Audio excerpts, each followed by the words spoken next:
welcome to another video. In this video I'm going to be showing you how I speed painted my new Seraphon army. And if you remember back, there was a video just before Christmas where I talked about my new army challenge to sort of push me out of my painting comfort zone, which is really cool. So if you haven't yet subscribed, please do so. 75% of my channel viewers have not subscribed yet, and it would be awesome if you could. So starting with a base coat or a primer of Corax White, you can see this here, we're going to base off that. So as you can see, I'm showing the time, it's 11:55. Let's see how long this takes.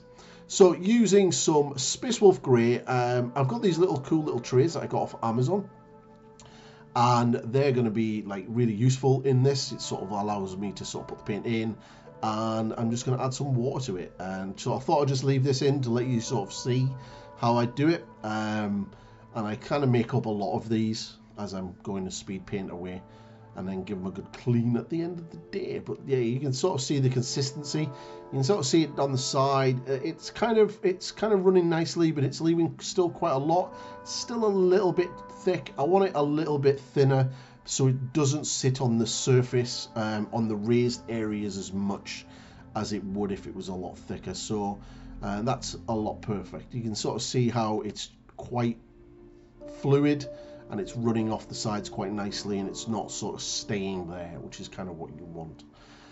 So yeah, this is all I've used, just an old airbrush thinner bottle that I've now filled with water, and I use it as my one little water bottle. So starting straight away is we get the paint, and we basically just start going over all of the flesh areas.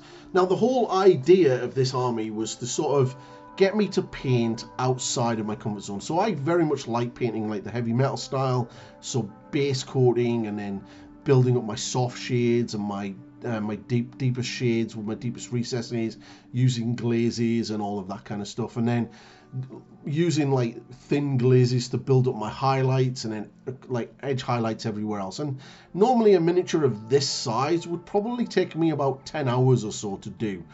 And this was the whole point, was to see if I could get an army done and entirely speed paint it.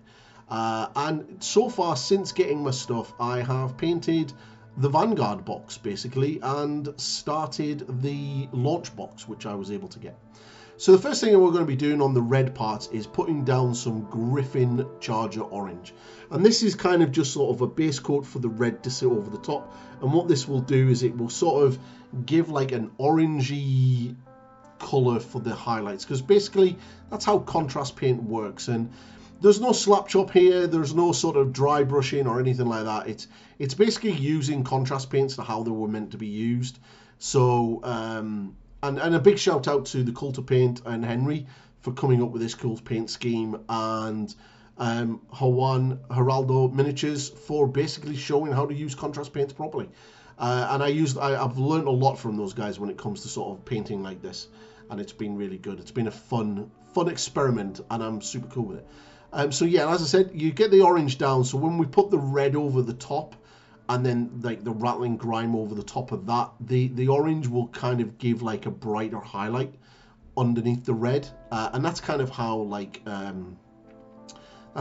how contrast paints are supposed to be used. So as you can see, I've got this on, and I'm sort of just like feathering it out around the face, because I don't want the entire face to be done. Just do take your time, do it stage by stage.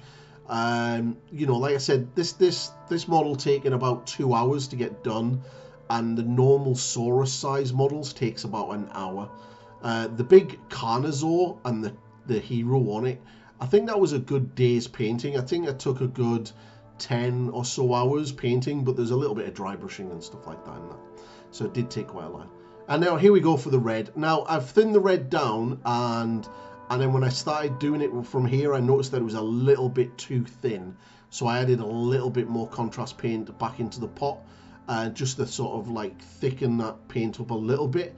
And then I just worked around the model. So as you can see, on the legs and the arms and stuff, I've kind of sort of put it over the top, and then I feathered it out.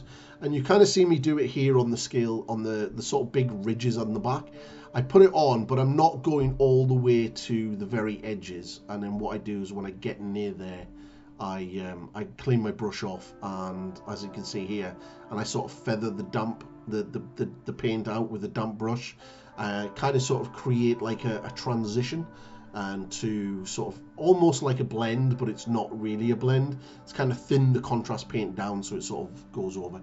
If you find that the transition between the two isn't to your liking, and even the feathering isn't working, just make a 50-50 mix of the red and the orange contrast paint, and then go over that area, and it'll smoothen it down. So the final part on the red part is the rattling grime, and this is what's going to make it really stand out and pop. The red taking about 2 layers in total, and the rattling grime will also take about 2 layers, but just make sure that you allow each layer to dry fully before putting the next layer on, because you don't want any coffee stains. I'm lucky I have a little hairdryer on my desk, so I was able to power through. But if you're doing multiple models at the same time, by the time you finish the last one, the first one should be dry. So, you know, you can basically work through like 3, 5 at a time without any real issue whatsoever. So just take your time on this part. And again, if you want to feather it out, as you can see, this was me coming in with the final layer just to sort of strengthen that.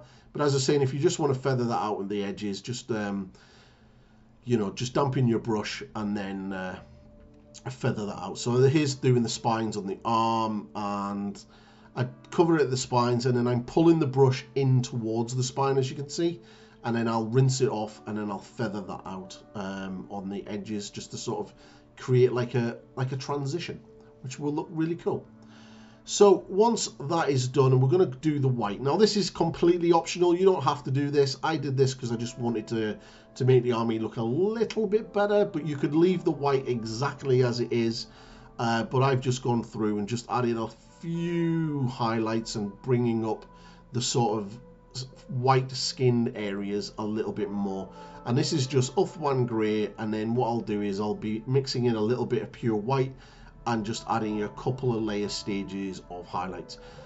Again, like I said, this is entirely optional. You do not need to do this. Your first initial wash of the contrast paint over the skin will be just as good.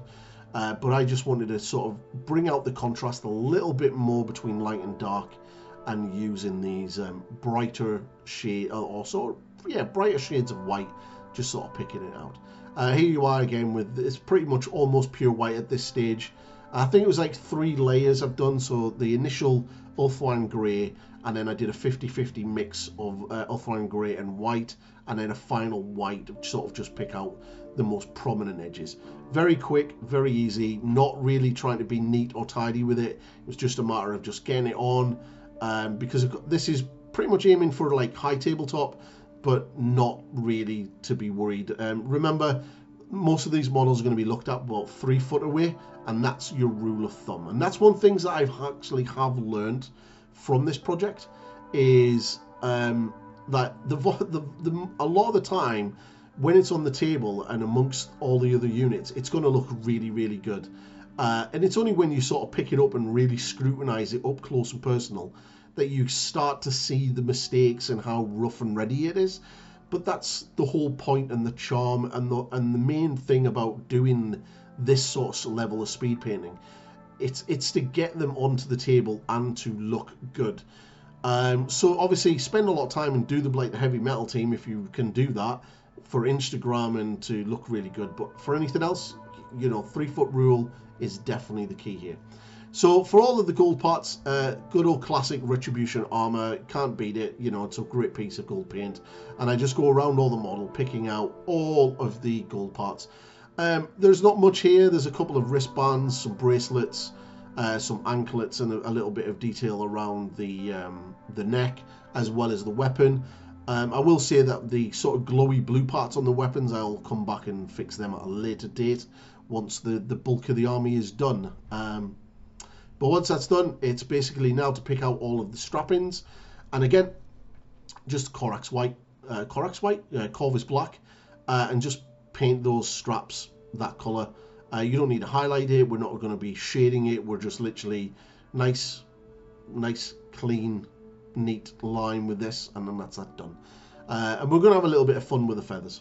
So you got to remember that speed is the key, but it also needs to be nice and neat and tidy. So if you do make any mistakes, just go back with your base coat and then just redo that area that you need to do around it, especially if it's the black onto the white. So yeah. So obviously once this is done, we're going to be doing the feathers. So I painted the feathers white first, and then I come in with the Imperial Fist contrast paint and just basically give them an entire coat. I love Imperial Fist contrast paint. It is such an amazing yellow, and it's pretty much my go-to whenever I'm doing any yellow miniatures. Anything that's going to be yellow is going to get slapped with some Imperial Fist, because the coverage is just so damn good. I mean, Games Workshop have done a really good job over these past couple of years with giving us some really good yellow paints. To sort of give it a little bit of interest, we're going to use a Keelian green, and you know, just along the edges. And as you can see, I put it on, and then I clean my brush off, and then with a damp brush I kind of sort of just feather those colours out, and that's just to make it look a little bit better. I am going to be using a green at the end of this, but in personal taste, I think when I go back to doing other feathers, I'm probably going to do maybe a blue rather than a green over the Achillean green, and I think, or the Achillean blue, because I think that will make it sort of stand out a lot more. Once this goes over the yellow, it pretty much turns green, so putting another green over the top kind of didn't work. So in hindsight, looking back at this, I would probably not do this stage, which is the Mantis Warriors green. If I was going to do a green, I could maybe do a darker green, like Warp Lightning green, or something like that. But yeah, I'll probably go back and fix that at a later date. Or even like a really dark blue would work really, really well. But yeah, once that's done, it's all done. So the Talazar blue this is going to be for basically like the glowy effect around the mouth. So all of the models, especially these, have got their eyes and their sort of mouth all glowing, and I think this looks really well. It's a nice spot color away from the red and white, and it's kind of cool. So just take your time on this. Like, this is a pretty sharp brush, and there's not much paint on my brush, so I don't make much mistakes. And I'm just basically picking out the mouth and the teeth and the inside of the mouth with that blue, and it'll kind of just make that facial features pop, as well as the sort of that white part on the weapon. That will also get done as well. And then at a later date, I'll come into the weapon and I'll make it look a little bit more shinier with some really nice highlights by mixing in some ivory or dawn yellow or ice yellow into it to sort of bring up those highlights.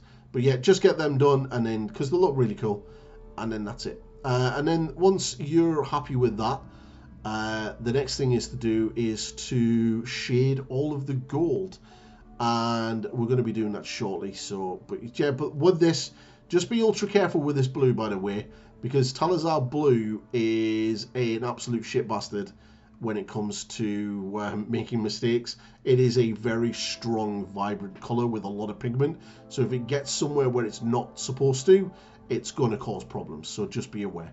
So to shade off all of the gold areas, we're going to do a 50-50 mix of Tarragon Turquoise and Wildwood, and basically we want like a dirty brown turquoise tealy color, to sort of make the gold parts look old. And if we really want to at a later date, we can come back in and add a little bit of verdigris into there to sort of just spice them up a little bit more.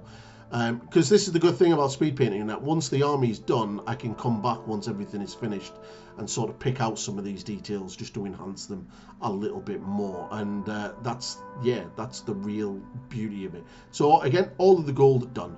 Now this stuff, Ultra Matte Varnish, is literally a game changer, and it's by AK Interactive.